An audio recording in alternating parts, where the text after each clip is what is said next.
சகோதர சகோதரிகள் அனைவருக்கும் கிறிஸ்துவுக்குள்ள அன்பின் வாழ்த்துக்கள். பார்த்துட்டு வருகிற இந்த ஒரு ரோமர் உடைய ஸ்டடியில் நம்ம ரெண்டு கொரிந்திய ஸ்டடியில் நம்ம 4ஆம் அதிகாரத்துடைய முடிவில் நம்ம அங்கே இருக்கிறோம். ஸோ இன்னைக்கு நம்ம பார்க்குற அந்த ஒரு காரியங்கள் பார்த்தீங்கன்னா, அப்போஸ்தலனாகிய பவுல் அவர் ஒரு விஷயம் பேசிட்டு வந்துட்டு இருக்கிறாரு. ஆரம்பத்தில் பார்த்தீங்கன்னா 1ஆம் அதிகாரத்தில் ஆறுதல், எப்படி தேவனுடைய ஆறுதல் நமக்கு கிடைக்குது. ஏன்னா இந்த ஒரு நிருபத்தை எழுதும் போதே பார்த்தீங்கன்னா அநேக உபத்திரவங்கள் மத்தியில தான் அவர் எழுதிட்டார். இந்த நிருபத்தை எழுதும் போது உபத்திரவங்கள் சூழ்ந்து இருக்குது. அதன் மத்தியில ஒரு சந்தோஷம், ஒரு ஆறுதல் அவருக்கு கிடைச்சிருக்குது. அந்த ஒரு ஆறுதல் எப்படி கிடைச்சிருக்குது தேவன்ட்டு இருந்து, அதுக்கு உடைய காரணம் என்ன, அதெல்லாம் அவர் பேச ஆரம்பிக்கும் போது மிக முக்கியமா இந்த கொரிந்து சபை பத்தி, இந்த கொரிந்து சபையார் காட்டிட்ட ஒரு மனமாற்றம், எப்படி அந்த முதலாம் 1 கொரிந்தியர் உடைய காரியங்களுக்கும் இந்த 2 கொரிந்தியர் நிருபத்துக்கும் உள்ள டிஃபரன்ஸ் பார்த்தீங்கன்னா, ஸோ 1வது கொரிந்தியர்ல நிறைய கண்டிப்புகள் இருக்கும். ஆனா இந்த ஒரு நிருபத்தை பொறுத்த வரைக்கும் பவுல் என்ன பண்றாருன்னா, அவர் பெற்றுக்கொண்ட ஆறுதலை அவரு தெரியப்படுத்துறார். அது மாத்திரமில்ல, கொரிந்து சபைக்கும் தங்களுக்கும் உள்ள உறவு எப்படி, மற்றவங்கள மாதிரி உங்ககிட்ட வர்றதுக்கு எங்களுக்கு உபச்சார நிருபம் தேவையான்னு கேட்டா எங்களுக்கு அதெல்லாம் தேவையில்லை. ஆனா ஏன் எங்களுக்கு தேவையில்லைன்னா, எங்களுக்கு நிருபமே நீங்க தான், எங்களை குறிச்ச ரிப்போர்ட் நீங்களே கொடுப்பீங்க. ஸோ மற்றவங்க கொடுக்கணும் அவசியம் இல்லை, அல்லது எந்த ஒரு யாரும் ஒரு நிருபம் எங்களுக்கு எழுதி தரணும், ரெக்கமெண்டேஷன் பண்ணணும் அவசியம் இல்லை. அப்படி இருக்கும்போது உங்கள் மத்தியில மட்டுமல்ல, அநேக இடங்கள்ல தேவனுடைய ஊழியத்தை செய்யக்கூடிய நாங்கள், தேவன் எங்களுக்கு கொடுத்திருக்கக்கூடிய தகுதி என்ன அப்படின்னு அந்த தகுதியை பத்தி பவுல் 2ஆம் அதிகாரத்திலிருந்து பேசிட்டு வந்துட்டு இருக்கார். அந்த தகுதி எப்படி கிடைச்சிருக்குது, தேவன் எப்படி கொடுத்திருக்கிறாங்க, இந்த தகுதி எங்களால் உண்டானதல்ல, அநேகர் இந்த ஒரு தகுதி வெளிப்படுத்தும் போது சில பேருக்கு மரண வாசனை, சில பேருக்கு ஜீவ வாசனை, இவைகளை நடப்பிக்கத்தக்க தகுதி யாருக்கு இருக்கு அப்படிலாம் அவர் கேட்டு வருவார். அப்படி கேட்டு வரும்போது தான் தேவன் எங்களைய புது உடன்படிக்கையின் ஊழியக்காரராக தேவன் ஆக்கியிருக்கிறாரு. அப்ப அந்த புது உடன்படிக்கையின் ஊழியக்காரர் என்ன, எந்த புது உடன்படிக்கையின் ஊழியக்காரர், இதை நம்ம பார்த்தோம். இந்த விளக்கம் ஞாபகம் நினைக்கிறோம். அது குறிக்குது மில்லேனியல் ஏஜ்ல பண்ற உடன்படிக்கை பத்தி அவர் பேசல. இது ஒரு புதிய ஒரு உடன்படிக்கை. ஏன்னா அந்த காலத்துல ரொம்ப காலமா நியாயப்பிரமாண உடன்படிக்கை தான் ஒரு ஆட்சி பண்ண காலம். நியாயப்பிரமாண உடன்படிக்கையில பெறாத ஒரு விடுதலை, இந்த ஒரு விடுதலை இந்த புது உடன்படிக்கை மூலமா கிடைக்கும். எப்படி கிடைக்குது பார்த்தா, இந்த புது உடன்படிக்கை ஆவிக்குரியதா இருக்கிறது. அது என்ன ஆவிக்குரியதா இருக்குது சொல்லும் போது, அந்த ஆவிக்குரியதா இருக்குது உடைய அர்த்தம் என்னன்னா, அந்த இடத்துல ஆவி சொல்றாரு இல்லைங்களா, அது எதை குறிக்குதுன்னா கிறிஸ்துவை குறிக்குது. அப்ப கர்த்தரே அந்த ஆவியா இருக்கிறாரு. எனவே கர்த்தராகிய அந்த ஆவி எங்கேயோ விடுதலை உண்டு. சோ இதத்தான் பவுல் அங்க சொல்லிட்டே வந்துட்டு இருக்கிறார். சோ அப்படி வரும்போது தான் பாத்தீங்கன்னா, இந்த 4ஆம் அதிகாரம் அவர் ஸ்டார்ட் பண்ணும்போது, இப்படிப்பட்ட ஒரு கிருபை தேவன் எங்களுக்கு கொடுத்திருக்கிறாங்க, இரக்கம் பெற்றிருக்கிறோம், தேவனுடைய மகிமையான அந்த ஒரு சுவிசேஷத்தின் ஒளி. பவுல் எப்படி மோசே அவர் நியாயப்பிரமாணத்தை வாங்கும்போது ஒரு ஒளி அவர் மேல பிரகாசிச்சு, ஆனா அது ஒரு மகிமை வெளிப்பட்டுச்சு. பட் ஜனங்களால் அந்த மகிமைய உள்வாங்க முடியல, பார்க்க முடியல. ஆனா இப்போ எங்கள் மூலமா எங்க கிட்ட இருந்து கூட ஒரு மகிமையின் ஒளி வெளிப்படுது. அது இயேசுவின் முகத்தில் உள்ள மகிமையின் ஒளி. அது கிறிஸ்துவின் மகிமையான சுவிசேஷத்தின் ஒளி. அந்த ஒளி இயேசு கிறிஸ்து மூலமாய் தேவன் கிட்ட இருந்து நாங்க பெற்றிருக்கிறோம். அந்த மகிமையான ஒளியை நாங்கள் வீசுகிறோம். இந்த மகிமையான ஒளி பத்தி சொல்லும்போது தான் பவுல் அந்த ஒளியை பத்தி அவரு சொல்லும்போது அது ஒரு மகத்துவமுள்ள வல்லமை ஒரு வார்த்தை பயன்படுத்துறார். இது ஒரு மகத்துவமான வல்லமை. இதுக்கு ஒரு வல்லமை இருக்கணும். நியாயப்பிரமாணத்துல முடியாத சில விஷயங்கள் இந்த ஒரு மகத்துவமான வல்லமைனால முடியுது. இந்த மகத்துவமான வல்லமை நாங்க அநேக இடங்கள்ல வெளிப்படுத்துறோம். இந்த வல்லமை அநேகர் மத்தியில கிரியை செய்யுது, ஒரு மாற்றத்தை கொண்டு வருது.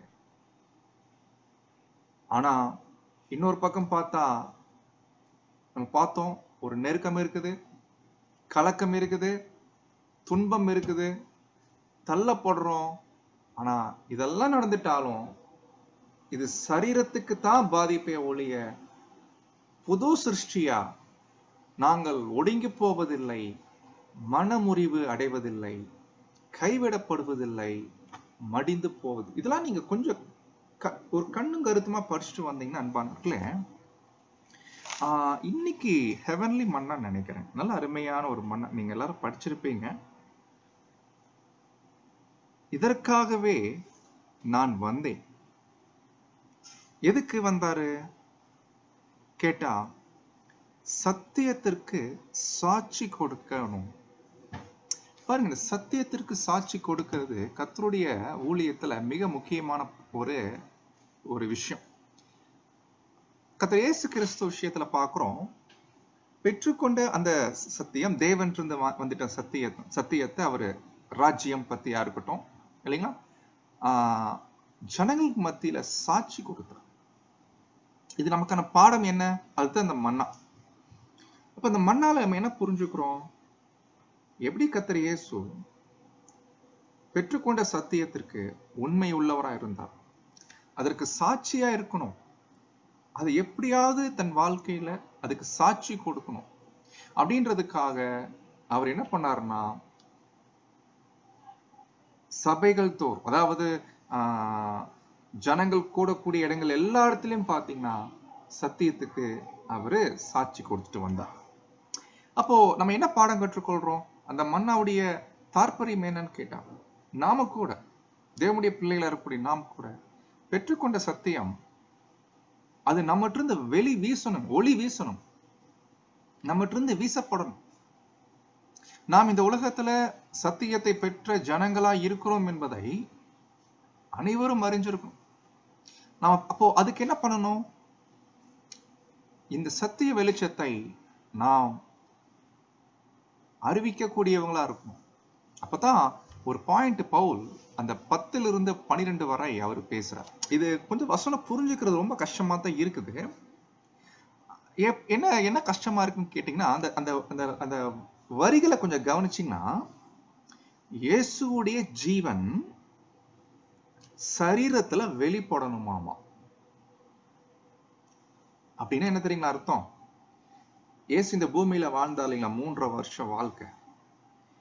அவர் வாழ்ந்த போது அநேகருடைய குருடருடைய கண்களை திறந்தார், அநேகருக்கு வெளிச்சத்தை அவர் காண்பிச்சார். அந்த 3 வருட வாழ்க்கை அவங்க அந்த நாட்கள் மக்களுக்கு ஒரு என்ன சொல்லலாம், ஒரு இருளிலிருந்து வெளிச்சம் உதிச்சா எப்படி இருக்கும், அந்த மாதிரி காலப்போது தான் இயேசு கிறிஸ்து வாழ்ந்த அந்த 3 வருட வாழ்க்கை. அப்போ இப்படிதான் இயேசுடைய ஜீவன், ஆங்கிலத்துல life, the life of Christ, the life of Jesus Christ. இந்த 3 வருஷம் அவரு வாழ்ந்த வாழ்க்கை, பாயிண்ட் கவனிங்க, இப்போ நம்ம சரீரத்தில் வெளிப்படணும். இதுதான் பாயிண்ட். அப்படின்னா எந்த ஜனங்கள் மத்தியில், எந்த ஊர்ல நாம இருக்கிறோம், அந்த ஊர் ஜனங்கள் நம்மனால ஒரு ஆசீர்வதிக்கப்படக்கூடிய நிலைமைக்கு உணரணும். எல்லாரும் பண்ண மாட்டாங்க, ஆனா பண்றோம் கண்டிப்பா இருப்போம். அதற்கே உரிய ஒரு முயற்சி இருக்கும்.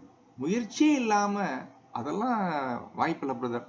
சும்மா உட்கார்ந்துட்டு இருக்கிறது தப்பு. ஏதோ ஒரு முயற்சி, சத்தியத்தை அறிவிக்கக்கூடிய அன்பானவர்களே, நீங்க வாய்ப்பு கிடைச்ச அந்த ஃபாலோ கிளாஸ் 53 கிளாஸ் தயவுசெய்து இந்த ஆடியோ கொஞ்சம் ரிப்பீட் பண்ணி கேளுங்க. ரொம்ப ஆச்சரியமா இருக்கு. எப்படி முன் நாட்கள்ல கேட்டதை விட இப்போ அதோடைய பிரசன்டேஷன் அவ்வளவு ஆச்சரியமா இருக்கு. இந்த ராஜ்யத்தின் சுவிசேஷத்தை அறிவிக்கக்கூடிய ஒரு நல்ல விஷயம். அப்ப இதுக்கு இப்படியாக இயேசு கிறிஸ்துடைய லைஃப் நம்ம நாட்கள்ல நம்ம சரீரத்துல வெளிப்படணும். அதுக்கு என்ன பண்ணணும் கேட்டா, இயேசுடைய மரணத்தை சுமக்கணும். பாருங்க, பாயிண்ட் கவனிங்க. இயேசுடைய லைஃப வெளிப்படுத்தணும் சரீரத்துல. அது எப்படிதான் வெளிப்படும்னா, இயேசுடைய மரணத்தை சரீரத்துல சுமக்கணும். ரெண்டு கான்செப்ட் இருக்கு. அதாவது இந்த வசனம் பல கோணங்களை பார்க்கப்படுது.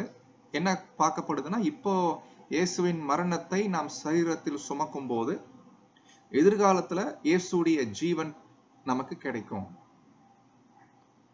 ஆவிக்குரிய சரீரத்துல இயேசுடைய ஜீவன் வெளிப்படுவோம், அது எதிர்காலத்துல அப்படின்னு ஒரு கோணம் இருக்குது. ஆனா அந்த கோணத்துல பவுல் இங்க பேசுற மாதிரி தெரியல. ஏன்னா ரொம்ப வார்த்தை ரொம்ப கிளியரா இருக்குது. சரீரத்தில், மாம்ச சரீரத்துல இயேசுடைய லைஃப் வெளிப்படணும். அப்போ லைஃப் வெளிப்படுச்சா என்ன அர்த்தம்? எப்படி கண்டுபிடிக்கலாம்? ஜனங்களுக்குள்ள ஏதோ சில வேலை நடந்திருக்குது, ஜனங்களுக்குள்ள ஏதோ சம் விஷயங்கள் போயிருக்குது நம்மனால. அப்போ எப்படி இயேசு இருக்கும்போது ஜனங்களுக்கு ஒரு ஒரு ஆரோக்கியம், ஒரு சந்தோஷம், ஒரு ஆறுதல், ஒரு வெளிச்சம் கிடைச்சிச்சோ, அது போல நம்ம இருக்கக்கூடிய நாட்கள்ல, நம்ம இருக்கக்கூடிய இடத்துல நம்மனால சகோதர சகோதரிகளா இருக்கட்டும், இல்ல மற்ற ஜனங்களா இருக்கட்டும், ஏதோ ஒரு பிரயோஜனம் பெற்றுக்கொள்றாங்க. இது எப்படித்தான் நம்ம இயேசுடைய ஜீவனை, லைஃப நம்ம வெளிக்காட்ட முடியும் சரீரத்துல? அதுக்கு பவுல் சொல்லி கொடுக்கிற பதில் என்னன்னா, முதல்ல அவருடைய மரணத்தை நீங்க என்ன பண்ணுங்க, சரீரத்துல சுமங்க அப்படின்ற. அப்ப மரணத்தை சரீரத்துல சுமக்கிறதுனா என்ன, அது நம்ம கண்டுபிடிக்கணும் இல்லைங்களா? இயேசுடைய மரணம் பத்தி நம்ம எல்லாரும் மெமோரியல் டைம்ல ஸ்டடி பண்ணிருக்கிறோம். இயேசுடைய மரணம் குறிக்குது. ஞாபகம் இருக்குங்களா? கர்த்தருடைய மரணத்தை நம்ம ரெண்டு அடையாளங்கள்ல நம்ம நினைவு கூறுறோம். நம்ம என்னைக்காச்சும் ஏன் நம்ம யோசிச்சிருக்கிறோம்? அது நினைவு கூறுவது அவருடைய ஒரே மரணம் தான். மரணம் என்னமோ ஒண்ணுதான். நினைவு கூறுவதற்கு மரணம், அதுக்கு ஒரு அடையாளம் கொடுத்திருந்தா பரவாயில்ல. ஆனா ரெண்டு அடையாளம் கொடுத்திருக்கிறாரே. அப்போ கர்த்தருடைய மரணம் ரெண்டு காரியங்களை உள்ளடக்கினதா இருக்குது. அதுதான் அப்பம், திராட்சை ரசம். இப்ப நம்ம என்ன பண்ணணும்னா, அந்த பக்கம் போகணும், போயிட்டு அதை ரிவைஸ் பண்ணணும். அப்பதான் கர்த்தருடைய மரணத்தை எங்கள் சரீரத்தில் சுமந்து திரிகிறோம் அப்படின்னா என்னன்றத புரிஞ்சுக்க முடியும். ஸோ அதனால இந்த கிளாஸ் முடிஞ்ச பின்னாடி நீங்க என்ன பண்ணுங்கன்னா, நான் கர்த்தருடைய மரணத்தை என் சரீரத்தில் சுமந்து திரிகிறேனா, எப்படி சுமந்து திரிகிறேன், அதுக்கு என்ன அடையாளம் இருக்குது அப்படின்றத நீங்க தனிப்பட்ட வகையில தியானிச்சு அது என்னன்றதை நீங்க பாருங்க. இப்படி இது நடந்தா தான் அன்பானவர்களே, நாம் சத்தியத்தை சாட்சி கொடுக்க முடியும். இயேசு கிறிஸ்துடைய வாழ்க்கையை நாம் சரீரத்தில் வெளிக்காட்ட முடியும், வெளிப்படுத்த முடியும். அப்பதான் வெளிப்படும். இது இது இது செய்யாம அது வாய்ப்பு இல்லை. இது செய்யாம இயேசுடைய மரணத்தை நாம் சுமக்காமல், இயேசுடைய லைஃப் வெளிப்படாது. அதனால அந்த பாயிண்ட் ரொம்ப முக்கியம். இது 10ல பேசுறார், 11ல சொல்றாரு அதே பாயிண்ட். அழியக்கூடிய இந்த சரீரத்தில் இயேசுடைய ஜீவன் வெளிப்படும்படி, விளங்கும்படி எப்பொழுதும் இயேசுவின் மரணத்திற்கு ஒப்பு கொடுக்கிறோம். இதெல்லாம் ரொம்ப விரிவா தியானிக்க வேண்டிய பாடம். இப்படி நடக்கும்போது என்ன நடக்குதுன்னா, மரணம் எங்களிடத்திலும் அதனால வெளிப்படக்கூடிய ஜீவன், எங்க வாழ்க்கையில இருந்து சரீரத்துல வெளிப்படக்கூடிய ஜீவன், லைஃப் உங்களிடத்திலும் பேலன்ஸ் செய்கிறது. இப்ப உங்களுக்கு புரியும் நினைக்கிறேன். ஏன்னா இயேசு கிறிஸ்துடைய லைஃப் ஜனங்களுக்கு பிரயோஜனமா இருந்துச்சு. அநேகரை சுகமாக்கினார், அநேகருக்கு பார்வை கொடுத்தார், அநேகரை விடுவித்தார், விடுதலை கொடுத்தார். இதுதான் இயேசுடைய ஜீவன். அது போல ஜீவன் உங்களிடத்தில் பேலன்ஸ் செய்கிறதுனா இது எப்படி புரிஞ்சுக்கலாம்? பொதுவா அன்பானவர்களே, உடன்படிக்கை பண்ணிட்ட சகோதர சகோதரா இருக்கட்டும், இல்ல உடன்படிக்கை பண்ணாத சகோதர சகோதரா கூட இருக்கட்டும், இல்ல உலகத்தின் ஜனங்களா இருக்கட்டும், நாம் இயேசுடைய ஜீவனை வெளிப்படுத்தும் போது இந்த 3 பேருக்குமே ஒரு பேலன்ஸ், ஏதோ ஒரு வகையில ஒரு பலன் செய்கிறது. ஏன்னா நம்ம என்ன பண்றோம்னா, சத்திய ஜீவனை வெளிப்படுத்துறோம். ஆகையினால கேட்கக்கூடிய ஜனங்களுக்கு அது பேலன்ஸ் செய்கிறது, ஏதோ ஒரு விஷயம் பண்ணுது, ஒரு மாற்றத்தை கொண்டு வருது. அதுக்கு என்ன பண்ணணும்? மரணத்தை சுமக்கணும். மரணம் எங்கள் கிட்ட வேலை செய்யும், ஆனா அதை பத்தி பிரச்சனை இல்லை. ஏன்னா மரணம் ஒரு பக்கம் எங்கள் கிட்ட தான் பேலன்ஸ் செய்கிறது, ப்ராப்ளம் எங்களுக்கு தான், பட் அதனால பிரச்சனை இல்லை. ஏன்னா ஜீவன், எங்கள் சரீரத்தில் வெளிப்படக்கூடிய ஜீவன், the life of Jesus இயேசு கிறிஸ்து உங்கள் கிட்ட பேலன்ஸ் செய்கிறது. அன்பானவர்களே, இந்த 3 வசனம் 10, 11, 12 ரொம்ப அருமையான வசனம். இது சரியா புரிஞ்சுக்கிறதுக்கு நம்ம பிரயாசம் எடுக்கலாம். இந்த பாயிண்ட சரியா உள்வாங்க. இப்படி சொல்லிட்டு தான் 13ஆம் வசனத்துக்கு பவுல் அங்க வரார். ஆக்சுவலி 13ஆம் வசனம் இது வரைக்கும் வசனம் 12 வரைக்கும் சொல்லி முடிச்சுட்டாரு. இப்ப 13ஆம் வசனத்தை எப்படி ஸ்டார்ட் பண்றாருன்னா, நம்ம இங்க இருந்தா பார்க்கணும். இன்னைக்கான பாடம், விசுவாசித்தேன் ஆகையால் பேசினேன் என்று எழுதியிருக்கிறபடி. எங்க எழுதியிருக்குன்னு கேட்டீங்கன்னா, இப்போ டக்குன்னு ஒரு பழைய ஏற்பட்ட வசனத்தை காமிக்கிறாரு. அந்த வசனம் நீங்க போய் எங்க படிக்கலாம்னா, சங்கீதங்களின் புஸ்தகத்துல போய் படிக்கலாம். சங்கீத வசனத்தை கோடிட்டு காமிக்கிறாரு. பட் நீங்க அந்த சங்கீத வசனத்தை படிக்கிறதுக்கு முன்னாடி ஒரு முறை முழு சங்கீதத்தை நீங்க படிச்சிருங்க. அப்பதான் எந்த சூழ்நிலையில எதன் மத்தியில இந்த வார்த்தைகளை பவுல் பேசுறாருன்னு கண்டுபிடிக்கலாம். அவர் பயன்படுத்துற வசனம் சங்கீதம் 116:10. விசுவாசித்தேன் ஆகையால் பேசுகிறேன். சங்கீதம் 116:10. ஆனா நீங்க 1லிருந்து 9 வரைக்கும் ஒரு டைம் படிச்சு பார்த்தா அந்த சங்கீதமே எப்படி வந்திருக்கும், ஆச்சரியமா இருக்கும். என் கர்த்தர் என் சத்தத்தையும் என் விண்ணப்பத்தையும் கேட்டதினால் அவரில் அன்பு கூறுகிறேன். அவர் தமது செவியை எனக்கு சாய்த்தபடியால் நான் உயிரோடு இருக்கும் அளவும் அவரை தொழுது கொள்ளுவேன். இந்த லைன்ல படிச்சு பாத்தீங்கன்னா, சத்தத்தை கேட்டிருக்கிறாரு, செவி சாய்ச்சிருக்கிறாரு இல்லைங்களா? கபடற்றவரை தேவன் காக்கிறார். நான் மெலிந்து போனேன், அவர் என்னை ரட்சித்தார். என் ஆத்துமாவே கர்த்தர் உனக்கு நன்மை செய்தபடியால் நீ உன் இளைப்பாறுதலுக்கு திரும்பு. என் ஆத்துமாவை மரணத்திற்கும் என் கண்ணை கண்ணீருக்கும் என் காலை இடறுதலுக்கும் தப்புவித்தீர். நான் கர்த்தருக்கு முன்பாக ஜீவனுள்ளோர் தேசத்தில் நடப்பேன். இந்த லைன்லாம் படிச்சு பாத்தீங்கன்னா எதுவுமே பிரசன்ட் டென்ஸ் மாதிரி வராது. தேவன் கடந்த நாட்கள தேவன் என் சத்தத்துக்கு செவி கொடுத்தார், அதனால நான் எதிர்காலத்துல கண்டிப்பா ஜீவனுள்ள தேசம் நடப்பேன். எந்த தைரியத்துல பேசுறாரு கேட்டா, நான் விசுவாசிச்சேன் அதனால பேசுறேன். இதுதான் பாயிண்ட். பவுல் அந்த பாயிண்ட் எடுக்கிற. அப்போ விசுவாசிச்சேன் அதனால நாங்க பேசுறேங்க. அப்போ விசுவாசம்னா என்ன அன்பானவர்களே? இது ரொம்ப அருமையான டாபிக். விசுவாசம் பத்தி நம்ம கண்டிப்பா ஸ்டடி பண்ணணும். ஒவ்வொருவரும் ஸ்டடி பண்ணணும். விசுவாசம் நல்ல கவனிங்க, பைபிள்ல பல வகை இருக்குங்க. இப்ப இங்க பார்த்துட்டு இருக்கிற விசுவாசம் நீங்க நினைச்சுக்காதீங்க இது மகா பரிசுத்தமான விசுவாசம் பத்தி இங்க பேசல. நம்ம எல்லாரும் மகா பரிசுத்தமான விசுவாசத்துல இருக்கிறோம். அது பிரச்சனை இல்லை இல்லைங்கய்யா. நீங்க பைபிள் ஸ்டூடெண்ட்ஸ் தமிழ்நாட்டுல 5000 பேர் இருக்கிறாங்க. 5000 பேர்கிட்டையும் மகா பரிசுத்தமான விசுவாசம் இருக்குது. யாருக்கிட்டாலும் நரகம்னா தெளிவா இருக்கிறாங்க, திரித்துவம்னா தெளிவா இருக்கிறாங்க, டிவைன் பிளான் தெரிஞ்சிருக்குது, ரான்சம் தெரிஞ்சிருக்குது, அந்தி கிறிஸ்து கிளியர், அந்நிய பாஷை அர்த்த அடையாளங்கள் கிளியர், கற்றுக்கொண்ட சத்தியத்தை நம்புறாங்க, விசுவாசிக்கிறாங்க. மகா பரிசுத்தமான விசுவாசம். ஆனா அன்பானவர்களே, இந்த விசுவாசத்தை பத்தி இங்க பவுல் பேசுது. இன்னொரு விசுவாசம் இருக்குது. அதுதான் நம்ம பார்க்கிறோம் எபிரேயர் 11ஆம் அதிகாரத்துல பவுல் பேசுறார். அந்த விசுவாசம் தேவன் மேல, தேவனுடைய வார்த்தைகள் மீது, தேவனுடைய வழி நடத்துதல்கள் மீது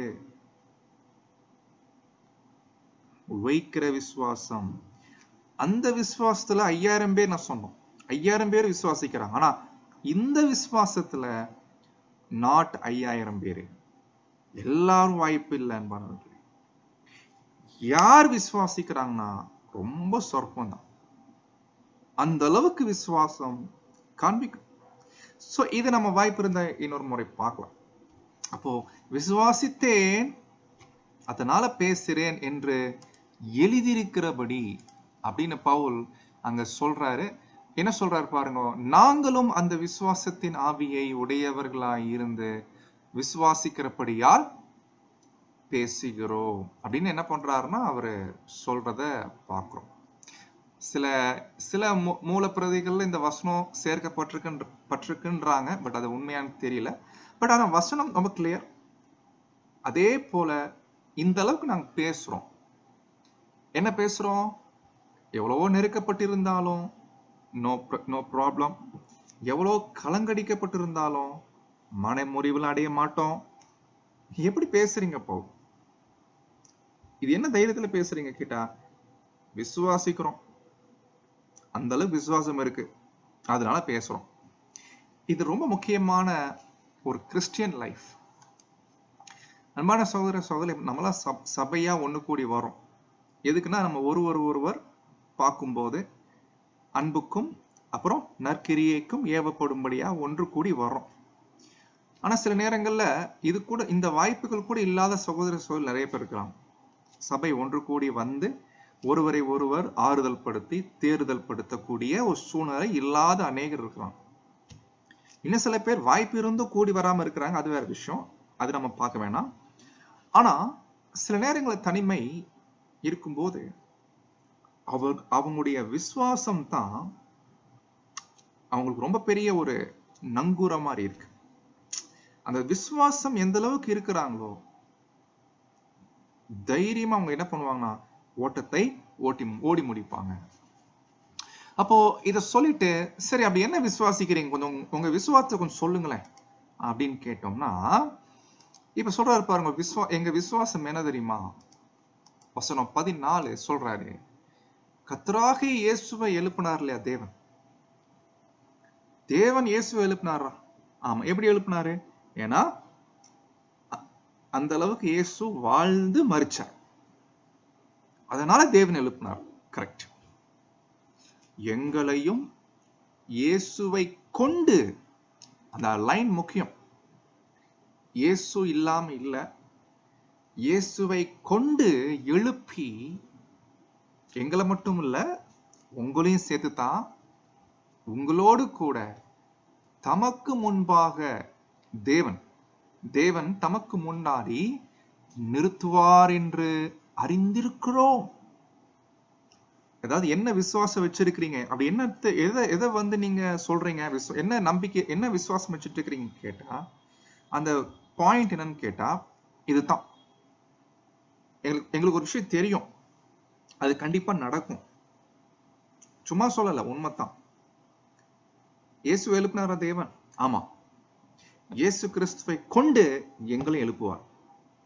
நல்லா கவனிங்க, இதுக்கு பின்னாடி இன்னொரு விஷயம் இருக்குது, அது ரொம்ப முக்கியம்.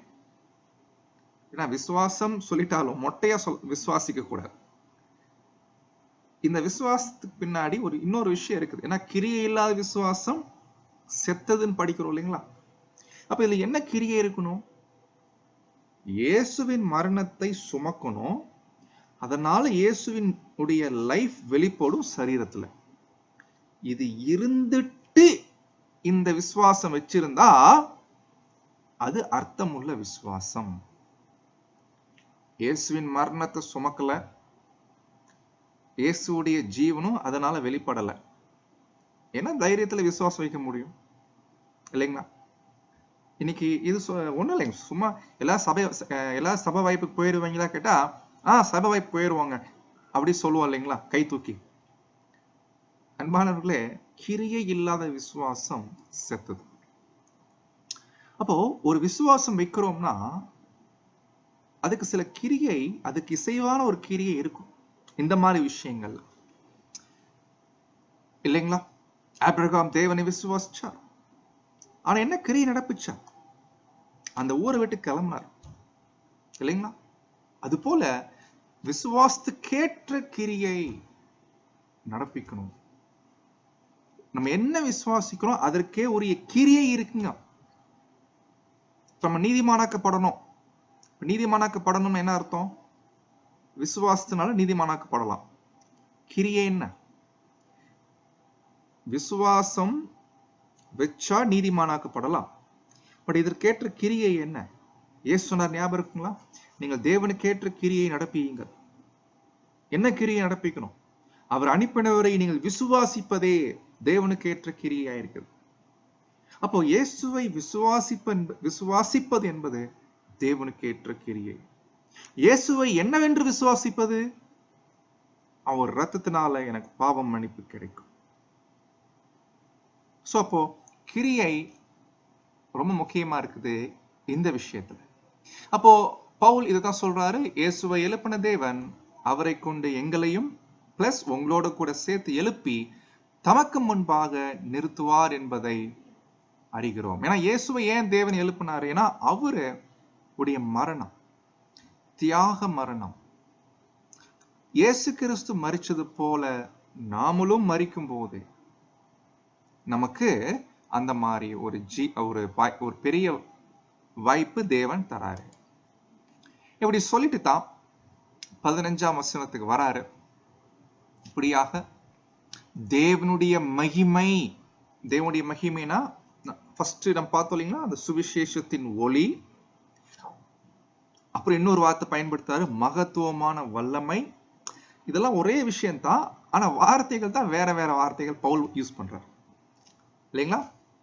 இது ஒரு மகிமையின் ஒளி, சுவிசேஷமாகிய மகிமையின் வெளிச்சம், அப்புறம் மகத்துவம் உள்ள வல்லமை, அப்புறம் இது தகுதி இல்லைங்களா? இதெல்லாம் ஒரே விஷயம்தான். அப்போ தேவனுடைய மகிமை விளங்குவதற்கேதுவாக அந்த சத்தியம், நாங்க பிரசங்கம் பண்ணக்கூடிய தேவனுடைய வார்த்தைகள், அந்த வார்த்தைகள் ஒரு வல்லமை உள்ள வார்த்தைகளா இருக்குது.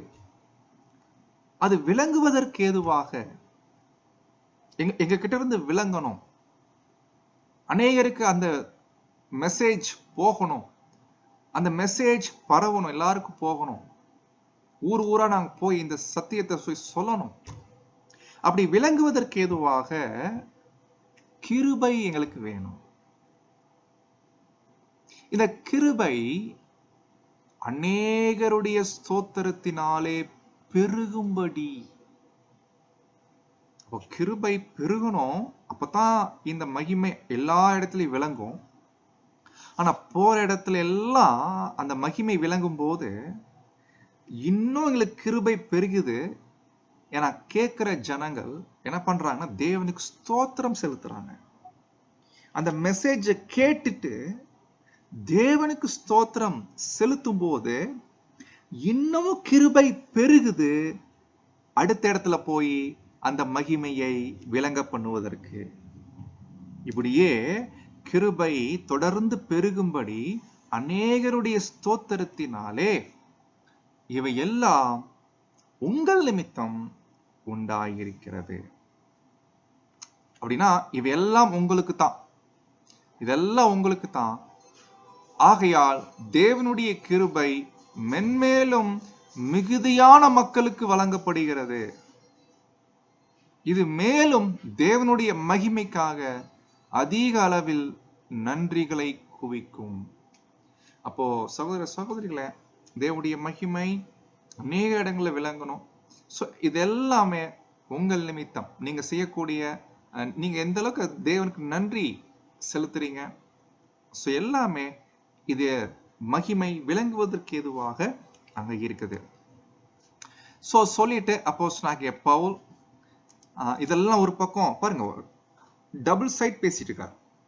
ஒரு சைடு ஜீவன் வெளிப்படுறதுனால என்னென்ன நன்மைகள் இருக்குது, எப்படிலாம் அநேகருக்கு பிரயோஜனமா இருக்குது, இது ஒரு பக்கம் பேசிட்டு இருக்கார். ஆனா இன்னொரு பக்கம் அந்த மரணம், கிறிஸ்துடைய மரணத்தை சுமக்கிறோம் இல்லைங்களா, அதுல என்னென்ன பாதிப்புகள் வருது ஏற்கனவே சொன்னார். சில பாதிப்புகள்லாம் வருது, பட் அதனால நாங்க ஒன்றும் சோர்வடைகிறது இல்லை, மன முறிவு அடைகிறது இல்லை, கலக்கம் அடைகிறது இல்லை இல்லைங்களா, தள்ளப்பட்டும் நாங்க விழுந்து போக மாட்டோம். அப்போ இந்த மரணத்தை சுமக்கும் போது இதெல்லாம் இருக்கும், ஆனா அதனால எந்த ஒரு பாதிப்பு எங்களுக்கு வராது. அப்ப இதெல்லாம் நம்ம வாழ்க்கையில நடக்குதே எப்படி பிரதர்? பாருங்க, ஏற்கனவே சொன்னார், மரணம் எங்களிடத்தில் பலன் செய்கிறது. எந்த மரணம்? இயேசுடைய மரணம். இயேசுடைய மரணம் நம்ம சரீரத்தில் வெளிப்படும் போது அது நமக்குள்ள சில ஏதோ ஒரு பலன் செய்தாமா. இயேசுடைய மரணத்தை சுமந்தா வெளிப்படக்கூடிய இயேசுடைய ஜீவன் மத்தவங்க கிட்ட கேட்கிறவங்களுக்கு பலன் செய்யுது. ஆனா இயேசுடைய மரணம் நாம சுமக்கும் போது அது நம்ம கிட்ட பேலன்ஸ் செய்கிறது. என்ன பேலன்ஸ் செய்யுது? முதல்ல இயேசுடைய மரணத்தை சுமக்கிறதுனா என்ன, அது நம்ம தெளிவா அண்டர்ஸ்டாண்ட் பண்ணி இருந்தா, கரெக்டா சுமந்துட்டு இருந்தோம்னா அது நமக்குள்ள என்னென்ன பேலன்ஸ் செய்யுதுன்னு பார்க்கலாங்களா? அதைத்தான் பவுல் சொல்றாரு, வசனம் 16, ஆனபடியால் நாங்க சோர்ந்து போறதில்லை, சோர்ந்து போக மாட்டோம். பாருங்க, ஊர் டிராவல் பண்ணி அநேக பாடங்கள் ஊரா போய் எடுத்து, அது நிறைய இடங்கள்ல பயணம் மேற்கொண்டு ஃபாலோ கிளாஸஸ் எடுத்து கண்டிப்பா ஒரு சோர்வு வரும், சிரமம் இருக்கும். ஆனா கேட்கிற ஜனங்கள் உற்சாகமா கேட்டு தேவனை துதிக்கும் போது, தேவனுக்கு ஸ்தோத்திரம் செலுத்தும் போது, இந்த கஷ்டங்கள் எல்லாம் வந்துட்டாலும் சோர்ந்து போக மாட்டோம். இதெல்லாம் கிறிஸ்துடைய மரணத்தை நாம் சரீரத்தில் சுமக்கக்கூடிய வாய்ப்பு. அன்பான சகோதர சகோதரி, இன்னைக்கு நிறைய நேரங்கள்ல சத்தியத்தை நம்ம ஏன் அறிவிக்காம இருக்கிறோம் தெரியுங்களா? கர்த்தருடைய மரணத்தை சுமக்கிறதுக்கு சோம்பேறித்தான், சாக்ரிஃபைஸ் பண்றதுக்கு ஒரு கொஞ்சம் சோர்வு. ஆனா நீங்க சாக்ரிஃபைஸ் பண்ணீங்கன்னா உடைய பலன், நன்மை, அதை பார்த்தீங்கன்னா சோர்வு வராது. நாங்கள் சோர்ந்து போறதில்லை. அது மட்டுமல்ல, இப்படியாக கர்த்தருடைய மரணத்தை நம் சரீரத்தில் நாம் சுமக்கும் போது நமக்குள்ள என்ன நடக்குதுன்னு கேட்டீங்கன்னா, என்ன பலன் செய்யுதுன்னு கேட்டீங்கன்னா, சொல்றாரு, எங்கள் புறம்பான மனுஷன் அழிந்தும் உள்ளான மனுஷன் நாளுக்கு நாள் புதிதாக்கப்படுகிறது. ஒரு பாயிண்ட் ரொம்ப பிளைனா சொல்லணும்னா, நம்ம எல்லாம் உடன்படிக்கை பண்ணிருக்கிறோம் தேவன் கிட்ட, தினமும் சும்மா இருக்கக்கூடாது.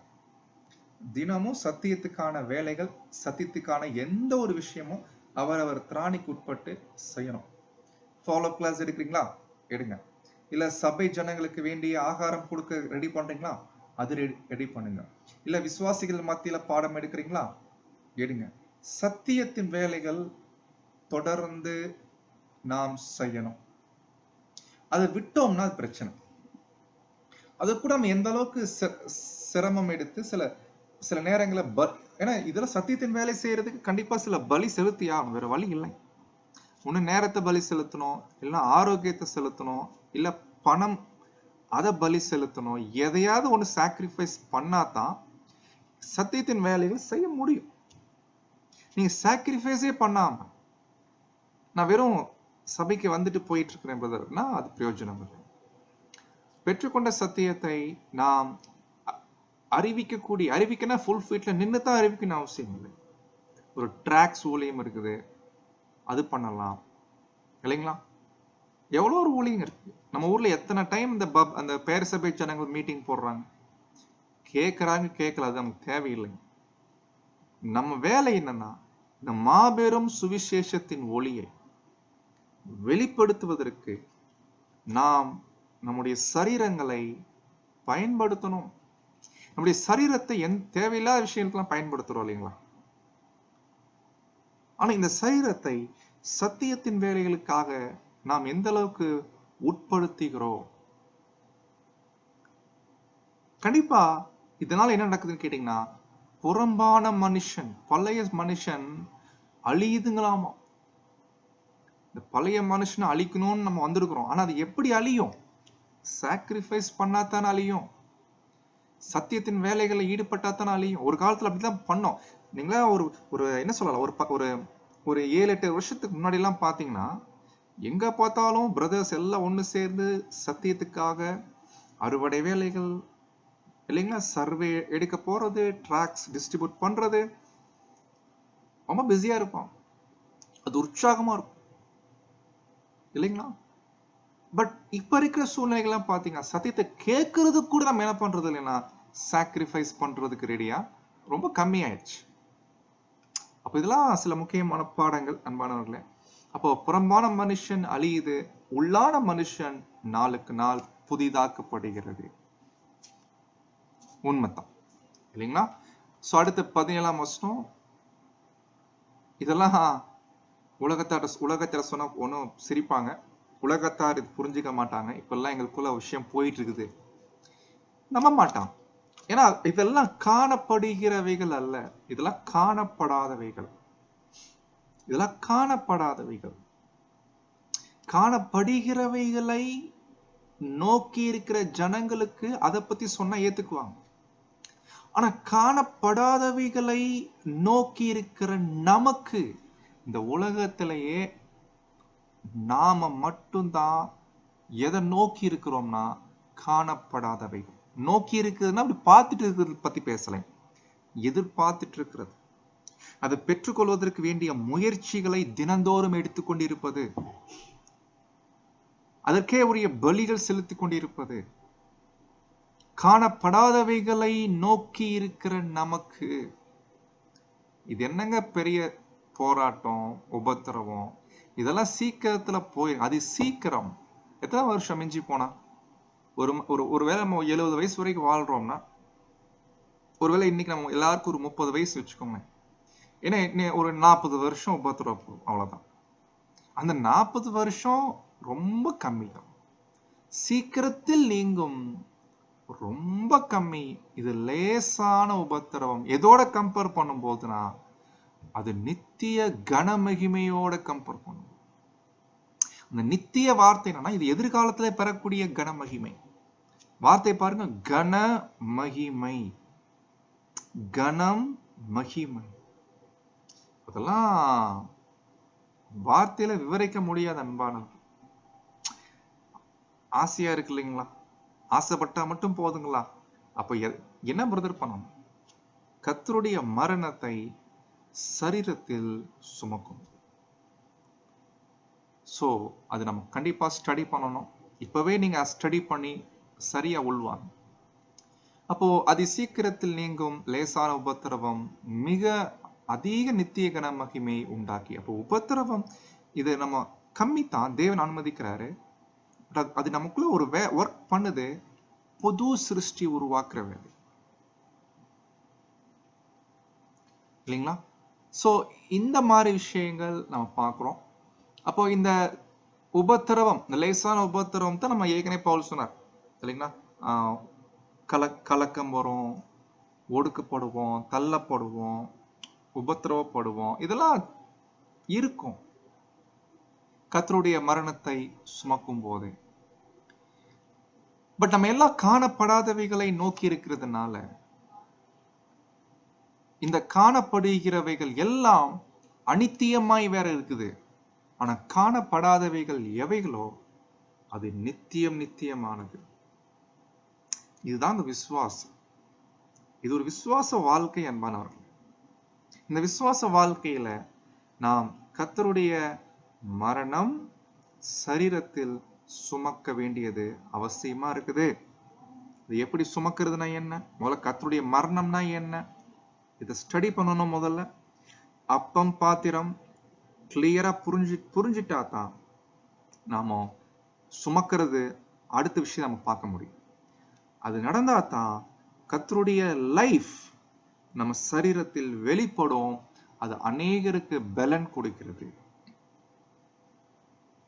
சோ இதோட நாம இந்த ஒரு 4ஆம் அதிகாரத்தை நிறைவு செய்யும். பட் பவுல் தொடர்ந்து அவர் பேச ஆரம்பிக்கிறார். இதோட முடிக்கல. அடுத்த 5ஆம் அதிகாரத்துக்கு வரும்போது இந்த நம்முடைய பூமிக்குரிய சரீரம் இருக்கு இல்லைங்களா, இந்த பூமிக்குரிய சரீரம், இந்த சரீரம் தான் நம்ம பாடு அனுபவிக்கிறோம். பட் நமக்குள்ள ஒரு புது சிருஷ்டி இருக்குது. இது ஒரு உள்ளான மனுஷன், புதிய மனுஷன், உள்ளான மனுஷன் நாளுக்கு நாள் உருவாக்கப்படுகிறது. பழைய மனுஷன், புறம்பான மனுஷன் அழிந்து போகுது. இத பத்தி ஒரு இன்ட்ரெஸ்டிங்கான ஒரு விஷயத்தை பவுல் என்ன பண்றாருன்னா 5ஆம் அதிகாரத்துல பேசுறாரு. அதை நம்ம அடுத்த கிளாஸ்ல நம்ம பார்க்கலாம். சோ தேவன் தாமே காத்து கிருபை செய்வாராக. ஆமென்.